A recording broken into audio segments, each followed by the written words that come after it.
Merci. Madame la ministre, est-ce que vous avez des remarques préliminaires? À étudier, nous aussi, le projet de loi, Madame la Présidente.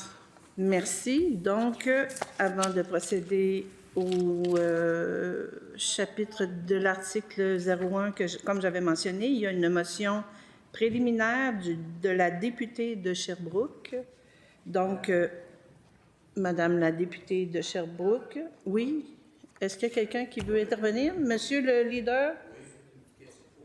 Vous voyez que justement, nous sommes à l'étape de l'étude détaillée, Madame la Présidente, puis il y a une décision du président là, Gendron à l'époque, 244-8, où on pourrait peut-être commencer l'étude détaillée, là, mais je voulais juste soumettre ça à votre bon jugement.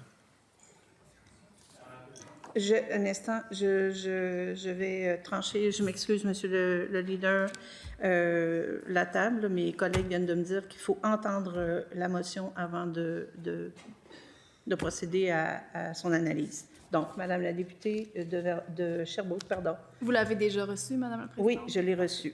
Donc, conformément à l'article 244 du règlement de l'Assemblée nationale, je fais motion afin que la commission plénière, dans le cadre de l'étude détaillée du projet de loi 93, loi concernant notamment le transfert de propriété d'un immeuble de la ville de Blainville, demande à la ministre des Ressources naturelles et des Forêts de produire d'ici la fin de la présente étude détaillée un document permettant d'apporter un éclairage supplémentaire à la Commission dans l'exécution de son mandat, qu'à cette fin, la ministre des Ressources naturelles et des Forêts transmette à la Commission la liste des 600 clients de l'entreprise Tablex, dont le ministre de l'Environnement, de la lutte contre les changements climatiques, de la faune et des parcs a fait état en période de questions plus tôt aujourd'hui, et le tonnage pour chacun de ses clients. Merci. Donc, est-ce qu'il y a...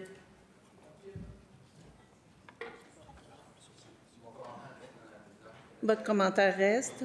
D'autres commentaires sur la motion? Oui. Merci beaucoup.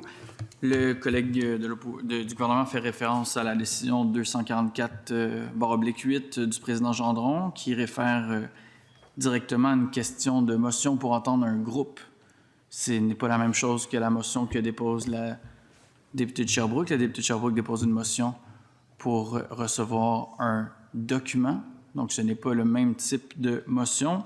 La décision à l'époque avait été rejetée sur le principe que, dans le cadre du débat restreint, il était évidemment impossible de requérir la présence d'un groupe additionnel alors qu'une enveloppe de temps limitée était impartie.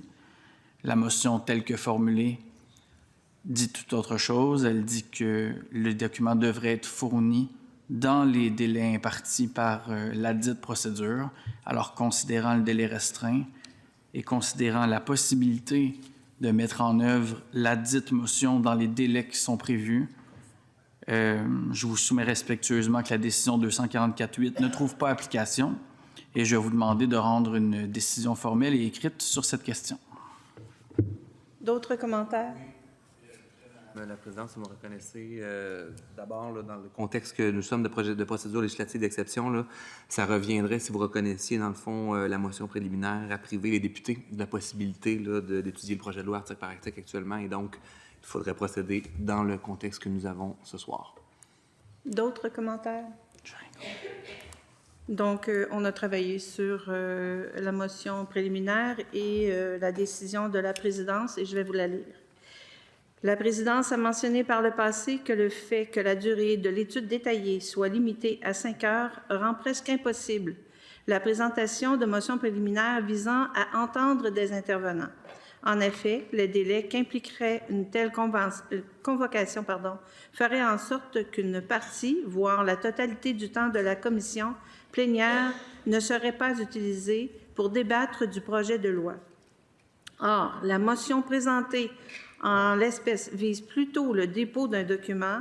À première vue, cette demande ne paraît pas incompatible avec la procédure législative d'exception. En effet, bien que l'étape de l'étude détaillée en commission soit la seule où les députés peuvent discuter en profondeur des détails du projet de loi et qu'il importe de maximiser l'utilisation du temps prévu pour cette étape, la présentation de la motion de la députée de Sherbrooke n'est pas incompatible avec cet objectif.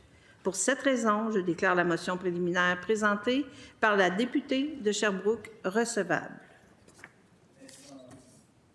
Donc, nous en sommes à la motion préliminaire que la députée de Sherbrooke a lue. Est-ce qu'il y a des commentaires sur Oui, je m'excuse, je ne vous vois pas bien. Donc, allez-y, Madame la députée de Sherbrooke, pour votre motion préliminaire. Je vous remercie, Madame la Présidente.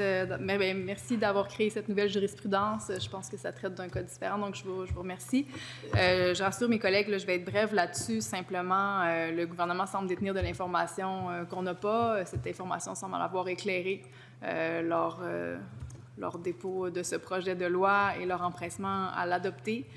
J'estime pertinent pour moi et mes collègues d'avoir accès à cette information sur la liste des entreprises et également le tonnage ou le volume des matières qu'ils envoient chez Stablex. Donc, c'est tout simplement la demande que ça nous soit envoyé avant la fin de la présente étude détaillée. Moi, j'arrête mon argumentaire ici. J'ai aussi envie de poser des questions à la ministre et des amendements à déposer. Donc, c'est une demande qu'on fait qui ne retardera pas nos travaux, mais on veut ce document-là avant la fin de nos travaux. Je vous remercie.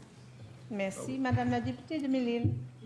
Merci, Madame la Présidente. Alors, j'appuie la motion préliminaire et d'ailleurs, j'en ai parlé tout à l'heure lors du principe ce matin, ou plutôt cet après-midi en période de questions. Le ministre de l'Environnement nous mentionnait qu'il avait, selon, semble-t-il, une liste détaillée des clients, le tonnage, chacun, la provenance, mais lors des audiences du BAP, c'était tout à fait une autre information parce que le BAP avait conclu dans son rapport qu'il était impossible pour le ministère de l'Environnement de ventiler les quantités en fonction de leur nature parce qu'ils ne détenaient pas l'information dans leur base de données. Alors, je serais curieuse de savoir ce qui a changé entre 2023 et maintenant.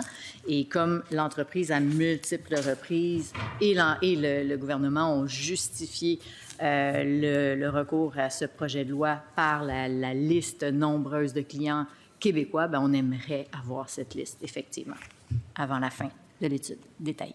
Merci. D'autres, Monsieur le député des Îles-de-la-Madeleine. Oui, bien, pour mentionner que nous appuyons fortement cette motion préliminaire, d'autant plus que, pas plus tard qu'aujourd'hui, dans son argumentaire, le premier ministre faisait valoir que si cette procédure d'exception, si ce bâillon était présenté, c'était essentiellement pour répondre à une demande pressante des municipalités. Alors, ce qu'on aimerait comprendre, c'est pourquoi l'ensemble du milieu municipal se prononce contre ce projet de loi, alors qu'on semble détenir l'information à l'effet que sans ce projet de loi-là, les municipalités vont être aux prises avec des quantités astronomiques de déchets dangereux. Alors, je pense que ça va éclairer le débat si on peut savoir pour qui on travaille aujourd'hui et pour qui travaille le gouvernement, qui sont ces 600 clients. L'autre élément que je voulais ajouter au débat, puis qui est fondamental, puis qui nous manque cruellement depuis le début de l'étude du projet de loi, des consultations particulières, dans le mémoire au Conseil des ministres, on dit que l'entreprise traite 200 000 tonnes de déchets inorganiques par année, 120 000 tonnes en provenance du Québec. Mais lorsqu'on questionne l'entreprise, on dit non, nous autres, c'est essentiellement des clients québécois, puis c'est pas parce qu'on est une compagnie américaine qu'on traite des déchets américains. Ils ont parlé de 17 % à un moment donné. Mais là, les chiffres, là, on n'arrive pas à les concilier. C'est quand même une information assez fondamentale parce que si on est ici, c'est parce que ça presse de pouvoir avoir un lieu d'enfouissement pour les clients québécois qui ne sauront pas que faire de leurs résidus. Mais si, à travers une liste comme celle-là, on s'aperçoit qu'on est la poubelle des États-Unis, puis c'est pour ça qu'on veut essentiellement raser un terrain à forte valeur écologique, ça change complètement la donne. Et puis si on remplit, comme on dit, la cellule actuelle, la cellule 5, d'ici 2027, c'est ce que l'entreprise dit, alors que dans la discussion avec le BAP, on parlait de 2030, puis qu'on le fait avec des déchets d'ailleurs, ça change aussi la perspective. Donc, cette question-là, elle est fondamentale, Madame la Présidente. Merci. D'autres interventions sur la motion? S'il n'y a pas d'autres interventions, est-ce que la motion est adoptée? Rejetée. Un vote? Je n'ai pas le coche pour ça, c'est bon. Non. Non, quoi, non? C'est rejeté, c'est beau? Donc, c'est rejeté. Nous, sur division.